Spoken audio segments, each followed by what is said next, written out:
आज के इस वीडियो में हम खास तौर से चर्चा करेंगे जोड़ों में होने वाले दर्द की, क्योंकि जोड़ों का दर्द आज किसी भी उम्र के अंदर इंसान को होता है, चाहे वो यंग पर्सन हो या फिर एल्डरली। अक्सर हमने ये देखा है कि लोगों के अंदर मोर ओवर जो आर्थराइटिस होती है, या तो ऑस्टियोआर्थराइटिस या फिर जिसको संधिवात कहते हैं, या फिर आमवात जिसको रूमेटॉइड आर्थराइटिस कहते हैं, ये होती है। तो आज इस वीडियो में हम खास तौर से इन दोनों के बीच में फर्क समझेंगे, क्योंकि अक्सर ये देखने में आता है कि मरीज अक्सर कंफ्यूज्ड रहता है कि उसको किस प्रकार की आर्थराइटिस है और उसका सही में इलाज क्या होना चाहिए, डायग्नोसिस किस तरह की जाती है और डाइट का इसमें क्या रोल है। तो इन सभी चीजों पर इस वीडियो के अंदर हम चर्चा करेंगे और समझेंगे कि जो आर्थराइटिस आपको है उसमें कारण क्या है, ठीक कैसे कर सकते हैं, कौन सी एक्सरसाइजेस करनी है, क्या उसका ट्रीटमेंट करना है। तो इन सभी चीजों पर चर्चा इस वीडियो में हम करेंगे। तो आइए शुरू करते हैं। पर शुरू करने से पहले मैं आपसे अपील करना चाहूंगा कि अगर आपने इस चैनल को अब तक सब्सक्राइब नहीं किया है तो सब्सक्राइब करें, बेल आइकन प्रेस करें और अपने मित्रों के साथ में इसे जरूर शेयर करें।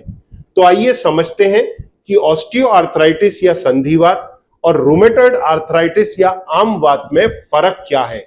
इसे गठिया बाय के नाम से भी रूमेटॉइड आर्थराइटिस को जाना जाता है। अब जो ऑस्टियोआर्थराइटिस है ये बेसिकली डीजनरेटिव या वेयर एंड टेयर आर्थराइटिस है। डीजनरेटिव मतलब क्या? समय के साथ हम इस्तेमाल करते चले गए और वो खराब होती गई।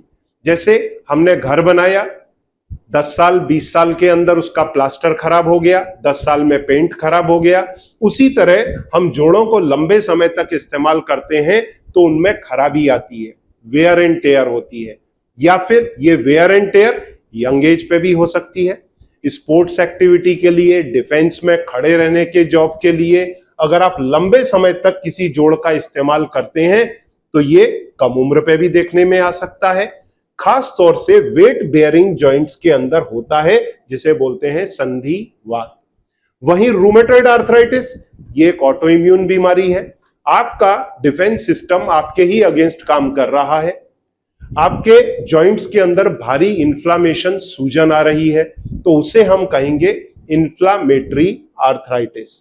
अब इसमें होता क्या है उसको हम समझ के लेंगे।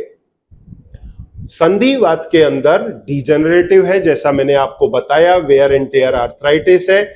इसमें अक्सर महिलाएं जिनकी उम्र 45 से 50 साल है, मतलब पोस्ट मेनोपॉज में, और मेल्स जिनकी उम्र 55 से 60 साल है, उनमें अक्सर देखने में आता है। यंग एज में भी आ सकता है। अगर आप खड़े रह करके लंबे समय काम करते हैं, स्पोर्ट्स एक्टिविटी में घुटने को, हिप को बहुत अधिक इस्तेमाल करते हैं, या फिर आपका सिटिंग जॉब है, आप गर्दन को झुका करके बैठते हैं तो गर्दन में दर्द शुरू हो जाएगा। कमर का पोस्चर ठीक नहीं है तो कमर में दर्द हो सकता है। तो इन जॉइंट्स को ये इन्वॉल्व कर सकता है इवन कम उम्र पर भी। तो संधिवात पर अक्सर देखा जाए तो 45-50 साल के बाद होने वाली बीमारी है। अब इसमें कॉमनली फीमेल्स इन्वॉल्व होती हैं, पर रेशो बहुत ज्यादा मिसमैच नहीं है। महिलाओं का पर इन्वॉल्वमेंट कंपैरेटिवली ज्यादा है। साथ में एसिमेट्रिकल जॉइंट इन्वॉल्वमेंट है, मतलब एक घुटने में होगा, एक हिप में होगा। जरूरी नहीं है कि दोनों घुटने दुखें। शुरुआत एक घुटने से हो सकती है, दोनों से भी हो सकती है। तो इसमें इन्वॉल्वमेंट ऐसा कंपलसरी नहीं कि दोनों घुटने दुख रहे हैं। अगर दोनों घुटने दुख रहे हैं तो फिशी हो सकता है, कोई और रीजन हो सकता है रिएक्टिव आर्थराइटिस हो, तो उसके लिए अपने डॉक्टर से सलाह कर सकते हैं। वहीं रूमेटॉइड आर्थराइटिस में ऑटो इम्यून और इन्फ्लामेटरी आर्थराइटिस है।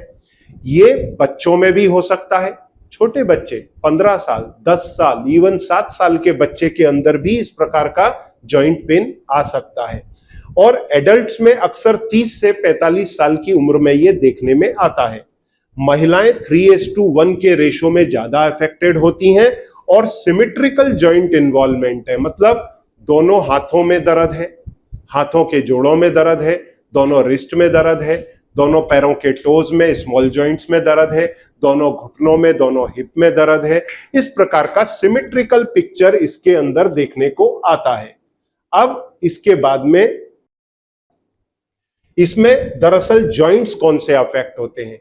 ऑस्टियोआर्थराइटिस में या संधिवात में देखेंगे तो अक्सर टिपिकली वेट बेयरिंग जॉइंट्स, जिसमें नी सबसे अधिक इफेक्ट होता है, दूसरे नंबर पर हिप आता है, या उससे भी अधिक आता है स्पाइन। स्पाइन में सर्वाइकल स्पॉन्डिलोसिस या लंबर स्पॉन्डिलोसिस, ये काफी कॉमन है। उसके बाद में हाथों के जोड़ अफेक्ट होते हैं। यहां देखिए, ये हाथों का पिक्चर है। हाथों में ये दो जॉइंट, सब नाखून के पास वाला और उसके बाजू वाला, ये दो जॉइंट खासतौर से अफेक्ट होते हैं। आप किसी भी वृद्ध इंसान के 60 साल के ऊपर जिसकी उम्र है, उसकी हाथ की उंगलियां देखिए, तो हाथ की उंगलियों में ये वाला या फिर ये वाला जोड़ में आपको सूजन दिखाई देगी। तो ये जो सेकंड है, ये वाला जॉइंट है, इसको बोलते हैं बुशर्ड्स नोड। नाखून के पास वाला जॉइंट है, उसे बोलते हैं हैवर्डन्स नोड। तो ये यहां पर नोटेड है, डीआईपी जॉइंट और एआईपी जॉइंट, मतलब डिस्टल इंटरफेरेंजियल और प्रॉक्सिमल इंटरफेरेंजियल जॉइंट के अंदर ये होता है, डिस्टल इंटरफेरेंजियल और प्रॉक्सिमल। अब इसके बाद में रूमेटॉइड आर्थराइटिस के अंदर जो जॉइंट इन्वॉल्वमेंट का पिक्चर आएगा वो किस प्रकार का आएगा? इसमें स्मॉल जॉइंट्स अफेक्ट होंगे, जैसे उंगलियों के जोड़ या फिर रिस्ट के जोड़ या फिर दोनों एल्बो, कोहनिया, पैर के जोड़। फिर उसके बाद में वेट बेयरिंग जॉइंट्स इन्वॉल्व होते हैं, जैसे घुटने का और हिप का। तो इसमें पिक्चर थोड़ा अलग दिखाई देगा। छोटे जॉइंट से इसकी शुरुआत होगी और हाथ के अंदर जब ये इन्वॉल्व होता है तो आपने 3 तरह की डिफॉर्मिटी देखी होगी। एक डिफॉर्मिटी को बोलते हैं स्वान नेक डिफॉर्मिटी। ये देखिए यहां पर है, ये स्वान नेक, ये स्वान की नेक के जैसी डिफॉर्मिटी होती है। दूसरी होती है बोटोनियर्स डिफॉर्मिटी, उसमें उंगली इस तरह की हो जाती है। और तीसरी डिफॉर्मिटी होती है अल्नर डेविएशन, ये उंगलियां ऐसे बाहर की तरफ को ऐसे मुड़ जाती हैं। तो ये अल्नर डेविएशन, ये तीनों डिफॉर्मिटी यहां पर आपको देखने को मिल रही हैं। अक्सर आपने रूमेटॉइड के मरीज में इस प्रकार की डिफॉर्मिटीज को आते देखा होगा। अब इसके बाद में अगर हम देखें तो हमें इसका जो सबसे अधिक है प्रीडिस्पोजिंग फैक्टर्स कौन कौन से हैं उसे समझना जरूरी है।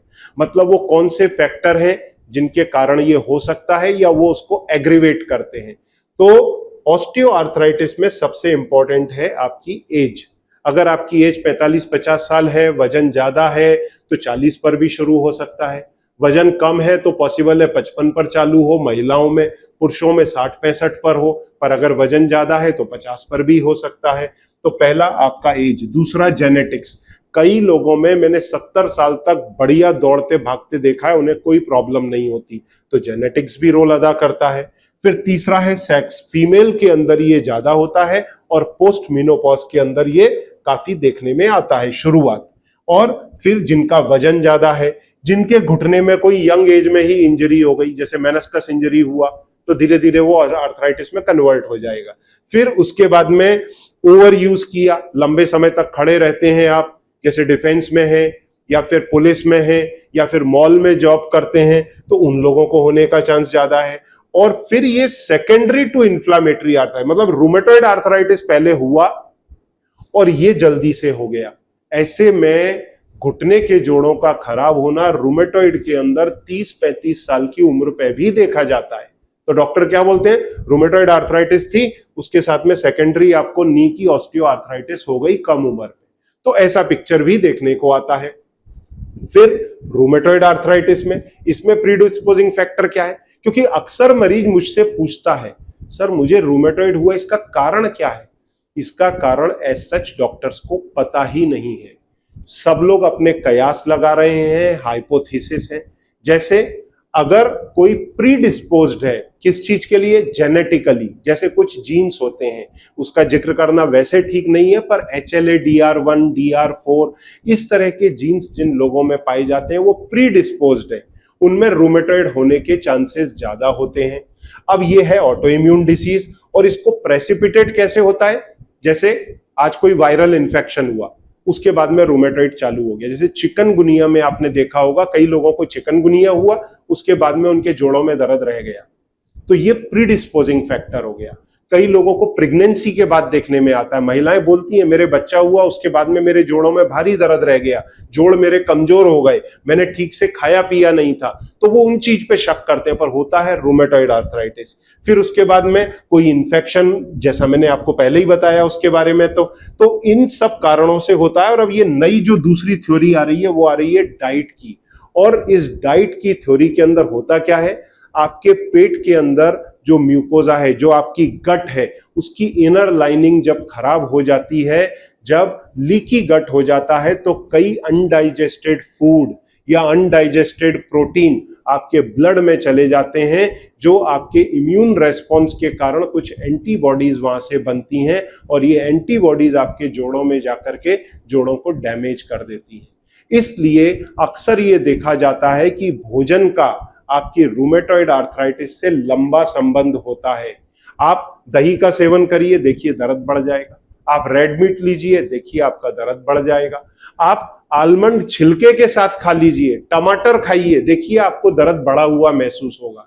तो ये डाइट से इसका कंसर्न रहता है, और ग्लूटेन से भी इसका काफी कुछ रिलेशन है, क्योंकि वो आपके बॉडी में भी इन्फ्लामेशन करता है और लीकी गट का कारण हो सकता है।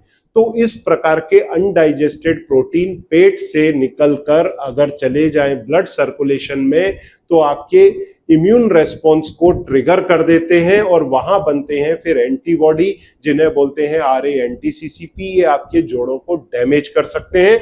इसलिए अब डाइट का भी बहुत बड़ा इंपॉर्टेंस है, पर अक्सर मैंने देखा है आपके डॉक्टर्स इसकी चर्चा नहीं करते। वो बोलते हैं कुछ भी खाओ, पर आप खुद महसूस करते हो डाइट फॉलो करने पे आपका आर्थराइटिस घटता है। फिर ऑस्टियोआर्थराइटिस है, आपको ये समझ में कैसे आएगा?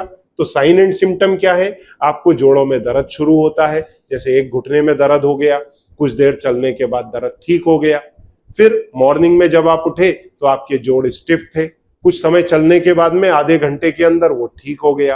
तो ये अर्ली साइन हो सकते हैं ऑस्टियोआर्थराइटिस के। फिर धीरे धीरे आपके जोड़ों की जो गादी है उसका गैप कम होने लगता है, जो अंदर फ्लूइड है उसकी क्वालिटी खराब होने लगती है। तो ऐसी स्थिति में फिर आपके पैरों में नॉकनी या बोइंग डिफॉर्मिटी आने लगती है। ऐसी स्थिति में ये धीरे धीरे एग्रीवेट होते होते आपके जोड़ के अंदर स्टिफनेस बढ़ती चली जाती है, आपके जॉइंट के फंक्शन पूरी तरह खत्म हो जाते हैं। फिर डॉक्टर बोलते हैं भैया जी अब तो सर्जरी करा लो। तो इस स्थिति से अगर बचना है तो हमको इसके 5 प्रोटोकॉल को फॉलो करना बहुत जरूरी है, जिसकी चर्चा हम आगे की स्लाइड में करेंगे। और अगर आपने चैनल को अब तक सब्सक्राइब नहीं किया है तो सब्सक्राइब कर लें, बेल आइकन प्रेस करें, और अगर वीडियो पसंद आए तो जरूर इसको मित्रों के साथ शेयर करें, वो ना भूलें। अब इसके apart cervical and lumbar spondylosis हो सकता है, गर्दन का दर्द, कमर का दर्द उम्र के बढ़ते के साथ में होना बहुत ही कॉमन है, तो वो भी ऑस्टियोआर्थराइटिस का ही एक हिस्सा है। अब रूमेटॉइड आर्थराइटिस में क्या होता है? रूमेटॉइड आर्थराइटिस में पिक्चर ऐसा आएगा कि स्मॉल जॉइंट अफेक्ट होंगे। खास तौर से कौन से जॉइंट अफेक्ट होते हैं? ये जो नाखून के पास वाला जॉइंट है, मैं पहले आपको बताना भूल गया, नाखून के पास वाला जॉइंट अफेक्ट नहीं होता, ये मिडिल वाला और यहां वाला कार्पल्स के पास वाला, ये जॉइंट ज्यादा इफेक्ट होते हैं, और इन्हीं में ज्यादा करके डिफॉर्मिटीज आती हैं। तो ये जॉइंट अक्सर इफेक्ट होते हैं, और इसमें सूजन आती है, रेडनेस आती है, इन्फ्लामेशन होता है, और धीरे धीरे आपके जॉइंट की कार्टिलेज खत्म हो जाती है, टेढ़ापन आ जाता है, डिफॉर्मिटी फिंगर्स में आ जाती है, जो काफी कॉमन है। और इसके अंदर आपके जॉइंट्स पूरी तरह फिक्स हो जाते हैं। जॉइंट्स के अपार्ट, जॉइंट्स अगर खराब हो गए, घुटने के और हिप के खराब हुए तो आपको सर्जरी कराना पड़ेगा, परंतु इसके अपार्ट इसका देखा गया है जॉइंट के बाहर भी ये बीमारी फैलती है। जैसे स्किन में नोड्यूल्स बन जाते हैं, लंग्स के अंदर नोड्यूल्स बन जाते हैं, लंग्स को इटसेल्फ ये अफेक्ट करता है। इसके अपार्ट सर्वाइकल, गर्दन के जोड़ों को भी ये सीवियरली इफेक्ट करता है। तो ऐसी स्थिति में कई बार मरीज को स्टीरॉइड का सेवन करने की भी सलाह दी जाती है। अब इसके बाद में हम ये देखेंगे कि आर्थराइटिस का डायग्नोसिस कैसे हो। तो जो ऑस्टियोआर्थराइटिस है इसका अक्सर डायग्नोसिस होता है एक्सरे से। तो ये देखिए गैप घट जाता है, यहां देखिए ये काली लाइन दिख रही है एकदम पतली है, और इधर देखिए ये गैप काफी अधिक है। तो ये अंदर की तरफ ऑस्टियोआर्थराइटिस के कारण गैप कम हो गया है, ये देखिए। फिर इसके बाद में ये बोनी इस पर आ गया है, ये एक्स्ट्रा हड्डी बन गई है, यहाँ पे भी देखिए एक्स्ट्रा हड्डी बन गई है, और साथ में फ्लूइड की क्वालिटी भी खराब हो जाती है। अब वहीं रूमेटॉइड आर्थराइटिस का डायग्नोसिस कैसे होगा? रूमेटॉइड आर्थराइटिस के डायग्नोसिस के लिए ब्लड टेस्ट करना पड़ेगा, जिसमें आरए, एनटीसीसीपी और एएनए ये 3 इंपॉर्टेंट मार्कर हैं। इसके साथ में ईएसआर और सीआरपी बढ़ा हुआ रह सकता है। पीरियोडिकली हर 3 से 6 महीने में आपको जांच करानी है, खासतौर से ईएसआर और सीआरपी की, साथ में लिवर किडनी फंक्शंस की भी, और एक्सरे से भी इसकी डायग्नोसिस होती है। तो ये इसके डायग्नोसिस के पैरामीटर हैं। अब हम आते हैं शॉर्ट में इलाज के ऊपर। देखिए, जहां तक सवाल है संधिवात का, संधिवात के अंदर सबसे पहला, अगर आपका वजन ज्यादा है तो वजन घटाएं। दूसरा, अगर आपको डिफॉर्मिटी है, जैसा मैंने पिछले वीडियो में, पिछली स्लाइड में बताया कि बोलेक्स और नॉक नी की डिफॉर्मिटी हो सकती है, तो उस डिफॉर्मिटी को करेक्ट करें। कैसे करेक्ट करना है उसके लिए मेरे दूसरे वीडियोस देखें। इसके बाद में नॉन वेट बेयरिंग एक्सरसाइज करें। मैंने एक्सरसाइज का भी वीडियो बनाया है, उसका लिंक देखिए, मैं यहां पर आपको थंबनेल दिखा रहा हूं, लिंक मैं नीचे डिस्क्रिप्शन में डाल दूंगा। इसके बाद में आप अपने लाइफ स्टाइल चेंजेस करें। लाइफ स्टाइल चेंजेस मतलब क्या? अनवांटेड वॉक ना करें, देसी टॉयलेट में ना बैठें, पालती मार के ना बैठें, अनवांटेड ना चलें, बहुत ज्यादा घुटनों को लेकर के 5-5 किलोमीटर का वॉक, वो सारा अवॉइड करें। वेट बेयरिंग एक्सरसाइजेस जिनमें खास तौर से इन जॉइंट्स के ऊपर प्रेशर आए, उसको अवॉइड करें। इसके बाद में कोल्ड एंड हॉट फर्मेंटेशन करें, और फिर इसके सप्लीमेंट लें।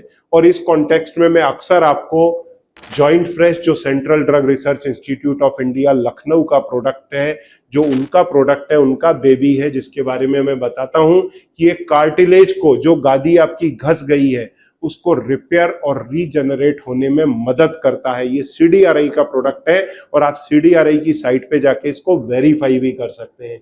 इसके साथ में, क्योंकि चूंकि आप दर्द निवारक गोलियां लगातार नहीं ले सकते, आपका किडनी लिवर खराब हो सकता है, इसलिए ये हर्बल सप्लीमेंट 4 स्टेप को लें, तो इसके सेवन से आपके दर्द सूजन में कमी आती है। इन दोनों का सेवन करते हुए अगर आप आगे बढ़ते हैं तो दर्द में भारी कमी लाई जा सकती है, आर्थराइटिस को आगे बढ़ने से रोका जा सकता है, गैप को इंप्रूव किया जा सकता है, आर्थराइटिस को ट्रीट किया जा सकता है। फिर भी अगर आपको कुछ डाउट्स है तो आप सामने दिए नंबर पर कंसल्टेशन भी कर सकते हैं।